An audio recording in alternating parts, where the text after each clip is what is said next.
किसान साथियों, आज की वीडियो में हम जानेंगे धान की फसल में हमें किन किन खादों का इस्तेमाल कब कब करना चाहिए। एकदम कंप्लीट जानकारी आपको देंगे। जो हम ये दानेदार खादें डालते हैं, यानी जो हम मिट्टी में खादों का इस्तेमाल करते हैं, आज हम उसके बारे में पूरी जानकारी आपको देंगे। तो चलिए ज़्यादा टाइम नहीं लेते हैं, वीडियो स्टार्ट करते हैं। किसान साथियों, सही समय पे आप खादों का इस्तेमाल करके निश्चित ही धान में आप पैदावार बढ़ा पाएंगे। तो सबसे पहले बात करते हैं रोपाई के समय किन किन खादों का इस्तेमाल धान की फसल में हमें करना चाहिए। किसान साथियों, पौधे के शुरुआती विकास के लिए फसल को 3 मुख्य तत्वों की शुरुआत में सबसे ज़्यादा आवश्यकता पड़ती है। नाइट्रोजन, फास्फोरस और आपका हो गया पोटास। अब इसमें हम क्या डाल सकते हैं, यहाँ पे हम डीएपी वाला फार्मूला ही आपको बताते हैं, क्योंकि ज़्यादातर किसान साथी डीएपी खाद डालना पसंद करते हैं। अब डीएपी में क्या होता है, 18% नाइट्रोजन होता है, 46% फास्फोरस होता है।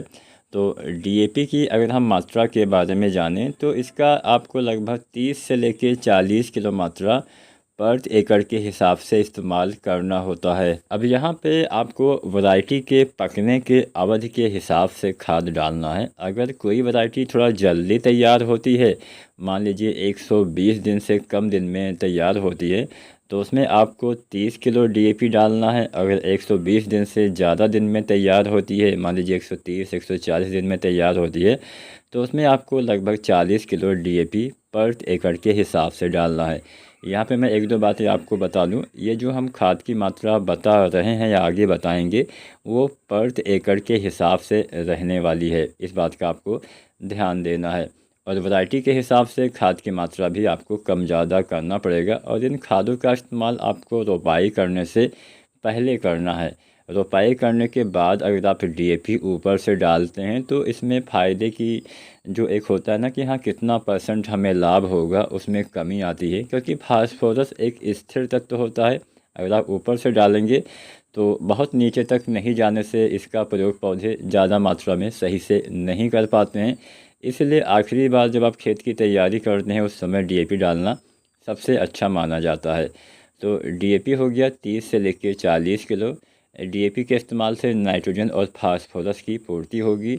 हालांकि यूरिया हमें फिर भी डालना पड़ेगा, लेकिन आप चाहें तो यूरिया इस समय न डाल के 1 सप्ताह के भीतर भी डाल सकते हैं, क्योंकि यूरिया अगर आप बहुत ज़्यादा पानी में डालते हैं तो वो उसका जो लाभ होता है थोड़ा कम होने की संभावना रहती है। इसीलिए आप डीएपी डाल दीजिए रोपाई के समय 30 से 40 किलो, साथ में आप पोटाश डाल दीजिए। अब पोटाश कैसे डालना है, कितना मात्रा में डालना है। आजकल सबसे ज़्यादा दिक्कत है कि हम पोटाश का इस्तेमाल नहीं करते हैं।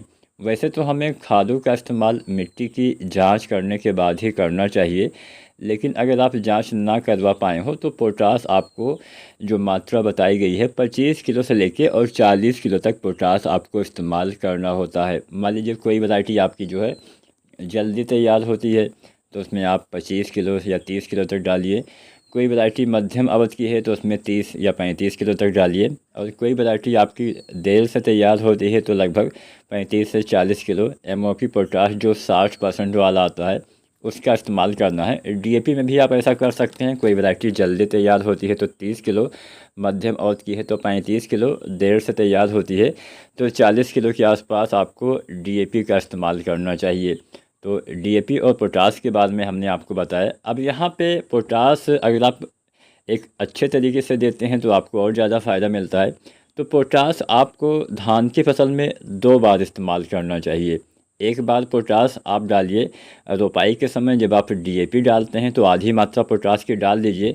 मान लीजिए आपकी वैरायटी जल्दी तैयार होती है, आप 25 किलो या 30 किलो ही देने वाले हैं। अगर आप 30 किलो डालने वाले हैं तो आप 15 किलो पोटाश जो है रोपाई के समय जब आप डीएपी खाद का इस्तेमाल करते हैं तब डाल दीजिए। और 15 किलो पोटाश आपको कब डालना है, जब आप अंतिम बार यूरिया डालते हैं, यानी 40-45 दिन के आसपास या अधिकतम 50 दिन तक आपको डालना होता है। अब ये जो पकने की अवधि होती है उस हिसाब से आपको टाइम जो होता है वो भी कम ज़्यादा कर देना है। कोई वैरायटी अगर जल्दी ही पक के तैयार हो जाती है तो उसमें 40 दिन के अंदर ही अंतिम खाद डाल दीजिए। कोई वैरायटी मध्यम अवधि में तैयार होती है तो 40-45 दिन, और देर से तैयार होती है तो 45 से 50 दिन तक आपको अंतिम खाद जो हम डालते हैं यूरिया और पोटास, उसको आपको डाल देना चाहिए। यूरिया की भी बात कर ही लेते हैं, हमने पोटास के बारे में जाना, हमने डीएपी के बारे में जाना। अब बात करते हैं यूरिया की, क्योंकि बिना नाइट्रोजन की पूर्ति के आप अच्छा उत्पादन नहीं ले पाएंगे। इसके अलावा गोबर खाद वगैरह भी आप डाल सकते हैं। गोबर खाद डालने से भी फ़ायदा होता है, बहुत सारे माइक्रो न्यूट्रिएंट्स मिल जाते हैं। इसके अलावा उसमें भी एनपीके होते हैं। और गोबर खाद एक ऐसी खाद है जो ऐसा नहीं कि हाँ आपने आज डाला तो मतलब 2-4 दिन, 10 दिन, महीने भर ही काम करेगी। वो 2-3 साल तक काम करती है, मिट्टी में भी सुधार करती है। तो कम से कम 2-3 साल में एक बार आपको अपने खेत में गोबर खाद का इस्तेमाल अवश्य करना चाहिए। अब बात करते हैं यूरिया की। अगर आप रोपाई के समय डीएपी का इस्तेमाल करते हैं तो यूरिया की मात्रा थोड़ा सा कम हो जाती है, जो हम पहली मात्रा डालते हैं। तो पहली मात्रा आपको यूरिया की लगभग 16 से 20 किलो देना होता है। अब ये यूरिया पहली वाली कब डालना है? अगर आप डीएपी खाद का इस्तेमाल करते हैं तो पहली यूरिया आपको रोपाई के 1 सप्ताह के भीतर देना होता है। आप चाहें तो रोपाई के समय डाल सकते हैं, लेकिन जैसा कि मैंने बताया, बहुत ज़्यादा पानी में यूरिया डालने से उसको पौधे कम मात्रा में उपयोग कर पाते हैं। तो बेस्ट रहेगा कि आप 1 सप्ताह के आसपास, जब पानी थोड़ा कम हो जाता है, तब आपको यूरिया खाद का इस्तेमाल अपने धान की फसल में करना चाहिए। तो पहली बार यूरिया आपने डाला 16 से 20 किलो 1 सप्ताह के भीतर। अब दूसरी बार यूरिया कब डालना है? यूरिया आपको धान की फसल में कम से कम 3 बार डालना है। पहली बार रोपाई से 1 सप्ताह के अंदर, दूसरी बार आपको डालना है वही 25 दिन या 30 दिन। कोई वैरायटी बहुत जल्दी तैयार होती है तो आप 20-25 दिन पे डालिए, और मध्यम मौत की वैरायटी है तो 25-30 दिन या देर से तैयार होती है, मतलब 30 दिन के अंदर आपको यूरिया जो है डाल देना है। अब दूसरी यूरिया कितना डालना है? जो आप 25 दिन के आसपास डालेंगे, लगभग 30 से लेकर 40 किलो आप डालिए। अब यहाँ पे भी हमने 30 से 40 किलो बताया, तो जल्दी तैयार होती है कोई वैरायटी तो 30 किलो, मध्यम मौत की वैरायटी है तो 35 किलो, देर से तैयार होती है तो 40 किलो यूरिया आपको 25 से 30 दिन के भीतर इस्तेमाल करना चाहिए। अब बात करते हैं अंतिम यूरिया। अंतिम यूरिया भी आपको 30 से 40 किलो इस्तेमाल करना है, और 40 से 50 दिन के अंदर इस्तेमाल करना है। कोई वैरायटी जल्दी तैयार होती है तो 40 दिन के अंदर ही डाल दीजिए, मध्यम औसत की वैरायटी है तो 40-45 दिन, देर से तैयार होने वाली वैरायटी है तो 45 से 50 दिन तक 30 से 40 किलो यूरिया आपको पर एकड़ के हिसाब से इस्तेमाल करना होता है। तो यहाँ पे हमने डीएपी, पोटास और यूरिया, इन तीनों खादों के बारे में जान लिया। अब ये 3 खादें तो हो ही गई, कुछ दूसरी खाद के बारे में हम चर्चा करते हैं, जैसे जिंक हो गया। आखिर हमें धान की फसल में जिंक सल्फेट कब डालना चाहिए? ये बहुत महत्वपूर्ण विषय है, और बहुत सारे किसान साथी जानते हैं, बहुत सारे किसान साथी कुछ गलतियां भी कर देते हैं जिससे उसका फ़ायदा नहीं मिलता है।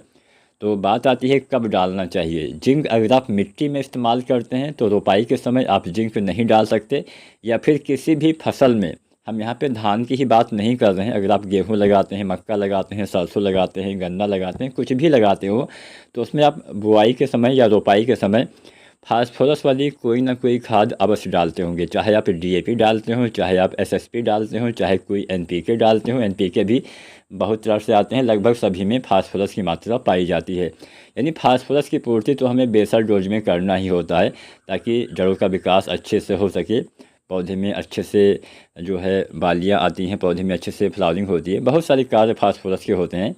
तो फिलहाल आप रोपाई के समय धान की फसल में जिंक सल्फेट नहीं डाल सकते हैं। क्यों नहीं डाल सकते हैं? क्योंकि जिंक सल्फेट और जो आपका होता है फास्फोरस, ये दोनों एक साथ मिल के रिएक्शन करते हैं, जिससे होता क्या है कि एक नया पदार्थ, एक नया तत्व बनता है, जिंक फास्फेट। ये पदार्थ आघुलनशील होता है।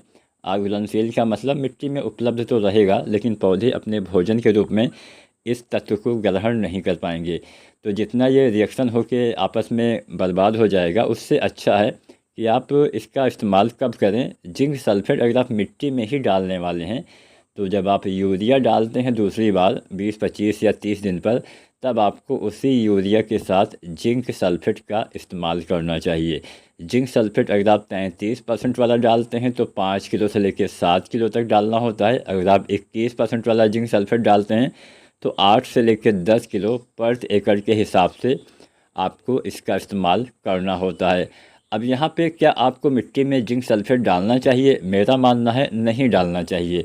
हालांकि डाल सकते हैं, ऐसा नहीं कि डाला नहीं जाता है, लेकिन अगर आप चाहते हैं कि जिंक का पौधे ज़्यादा मात्रा में उपयोग कर पाएँ, तो मिट्टी में डालने के बजाय जिंक का आप स्प्रे विधि से प्रयोग करें। जो आने वाले दिनों में हम इसके ऊपर वीडियो बनाएंगे, हमने पहले से भी पिछले साल भी वीडियो बनाया हुआ है, क्योंकि स्प्रे विधि से डालने से माइक्रोन्यूट्रिएंट्स ज़्यादा काम करते हैं और ज़मीन में डालने से थोड़ा कम काम करते हैं। इसलिए जिंक का आपको जितने भी आपको केवल नाइट्रोजन, फास्फोरस, पोटास की पूर्ति ज़मीन में करना चाहिए। इसके अलावा बाकी की जो हम खादें डालते हैं, चाहे आपका जिंक हो गया, चाहे आपका दूसरी कोई खाद हो गई, माइक्रोन्यूट्रिएंट्स हो गया, इन सब का स्प्रे विधि से प्रयोग करना बेस्ट रहेगा। हालांकि आप डाल सकते हैं दूसरी बार जब आप यूरिया डालते हैं तो साथ में जिंक, और बहुत सारे किसान साथी सल्फ़र का भी इस्तेमाल करते हैं। सल्फ़र भी आप डाल सकते हैं 90% वाला 3 से 4 किलो। लेकिन मेरा मानना है कि जिंक सल्फ़र या हो गया, या फिर मैग्नीशियम सल्फेट, फेरस सल्फेट, ये तमाम चीज़ें अगर आप स्प्रे विधि से डालें तो सबसे अच्छा रहेगा। तो यहाँ पे हमने लगभग रोपाई से लेके और अंतिम बाद हमें क्या दानेदार खाद डालना होता है, हमने पूरी जानकारी आपको प्रदान कर दी है। इसके अलावा बहुत सारी खादें डाली जाती हैं, कुछ NPK भी डाले जाते हैं।